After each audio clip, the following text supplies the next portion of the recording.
بسم الله الرحمن الرحيم. عن أنس رضي الله تعالى عنه قال: فأشرف النبي صلى الله عليه وسلم ينظر إلى القوم فيقول أبو طلحة: يا نبي الله، بأبي أنت وأمي لا تشرف، يصيبك سهم من سهام القوم، نحري دون نحرك. رواہ البخاری۔ حضرت انس رضی اللہ تعالیٰ عنہ غزوہ احد کا منظر بیان کرتے ہوئے ارشاد فرماتے ہیں کہ غزوہ احد کا دن بڑا سخت دن تھا، اور نبی کریم صلی اللہ علیہ وسلم کی صحابہ کرام حفاظت کر رہے تھے۔ حضرت ابو طلحہ رضی اللہ تعالیٰ عنہ نبی کریم صلی اللہ علیہ وسلم کے لیے ڈھال بنے ہوئے تھے، اور نبی پاک صلی اللہ علیہ وسلم وہ اچانک اٹھ کے دیکھتے تھے کہ جنگ کا منظر کیا ہے، ینظر الی القوم، کہ جنگ کی صورتحال کیا ہے۔ تو ابو طلحہ عرض کرتے تھے: یا نبی اللہ، اے اللہ کے نبی، بھی ابی انت و امی لا تشرف، میرے ماں باپ آپ پہ قربان ہو جائیں، آپ اس طرح اچانک اٹھ کے نہ دیکھیں۔ یصیبک سہم من سہام القوم، کہیں ایسا نہ ہو کہ دشمن کا کوئی تیر آ کے آپ کو لگ جائے۔ نحری دون نحرک، میرا سینہ آپ کے لیے ڈھال بنا ہوا ہے۔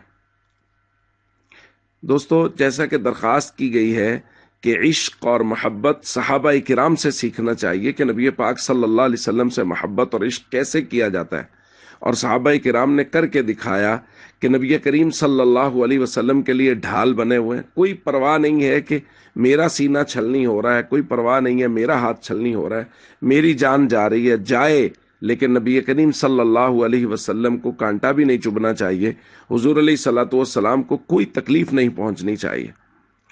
دوستو، صحابہ کرام نے نبی پاک صلی اللہ علیہ وسلم کی راحت کا، آرام کا اتنا خیال کیا، اور آپ کو تکلیف سے بچانے کے لیے اپنی جانیں قربان کی ہیں۔ دیکھنا یہ ہے کہ ہم کیا کر رہے ہیں۔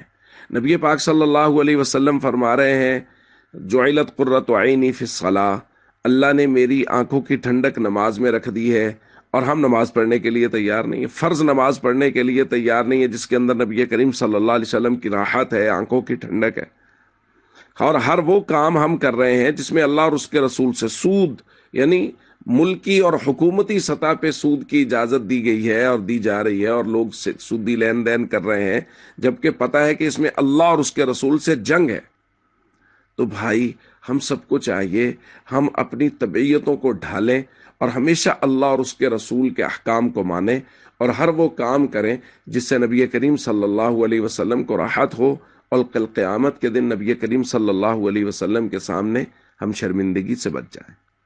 السلام علیکم ورحمۃ اللہ وبرکاتہ۔